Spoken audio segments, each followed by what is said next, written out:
The stage: money before the war visuals. Old European banks. Gold coins, trade ships, bustling London streets. Before 1914, the world lived under what many economists called the golden age of stability. Literally, because money was backed by gold. The gold standard connected economies across Europe. Every pound, franc, or mark was tied to a specific amount of gold. Nations trusted each other's currencies because they were all backed by the same shining metal. It was an elegant system, and for decades, it seemed unstoppable. But under that glittering stability was a problem no one wanted to face. The system only worked when everyone played fair, when no country borrowed too much, printed too much, or fought too much. And by the early 1900s, Europe was doing all three. Nations were secretly building massive militaries funded not by taxes, but by debt. Banks were lending to governments like gamblers betting on opposite sides of the same war. It was a fragile peace, and when it broke, the entire financial architecture of the world shattered with it. Section 2. The Origins. A war nobody could afford. Visuals. Assassination of Archduke Ferdinand. Troops mobilizing. Newspapers printing headlines. In 1914, when Archduke Franz Ferdinand was assassinated, most people believed the war that followed would be short, over by Christmas. But behind closed doors, European treasuries were already empty. To fund the conflict, nations did something unthinkable under the gold standard. They abandoned it. Britain, France, Germany, all suspended gold convertibility. Instead of gold-backed currency, they printed war money. Paper backed by promises, not by metal. The modern era of fiat money currency created by governments out of thin air was born on the battlefields. Of World War I, this financial shift was as revolutionary as the machine gun. It allowed countries to spend without limit, but at a terrible cost. Inflation soared. Savings evaporated. And when the guns fell silent in 1918, Europe wasn't just covered in trenches. It was buried under debt. Section 3. The Breaking Point. Reparations, Debt, and Collapse Visuals. Treaty of Versailles signing. Ruined cities, factory workers, German marks piled in stacks. The Treaty of Versailles ended the war militarily, but financially, it ensured another explosion.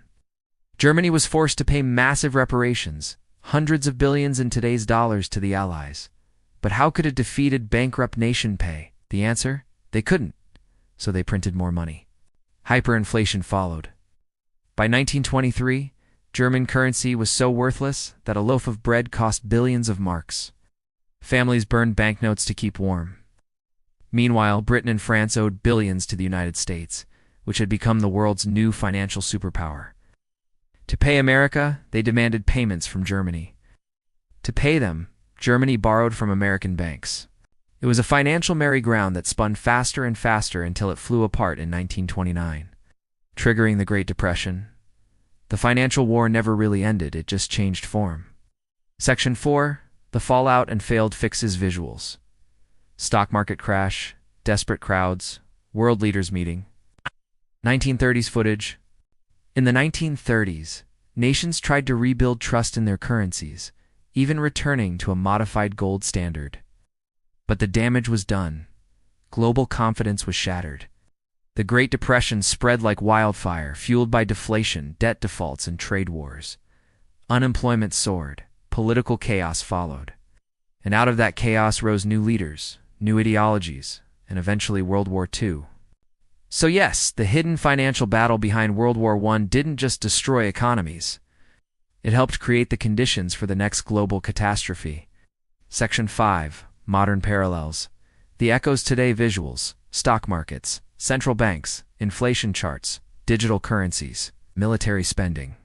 Now, over a century later, the same financial fault lines are cracking again. Today's nations no longer rely on gold, but on central banks and debt-based currencies. Global debt has surpassed $315 trillion, more than 3 times the world's GDP. Governments borrow to fund wars, welfare, and stimulus, while central banks print trillions to keep the system stable.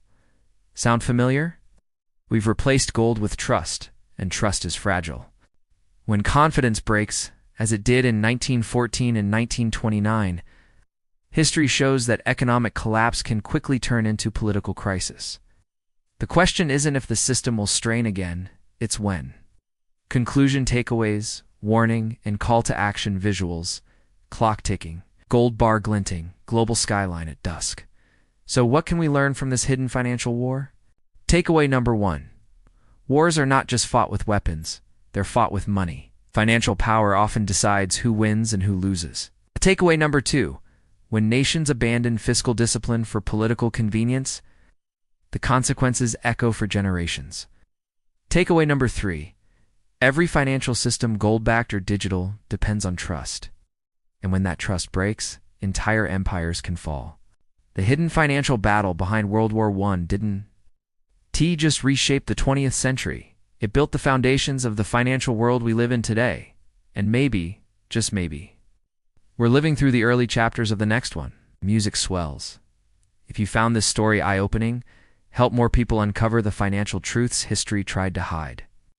Like, share, and subscribe to keep digging into the economics behind the world's biggest events.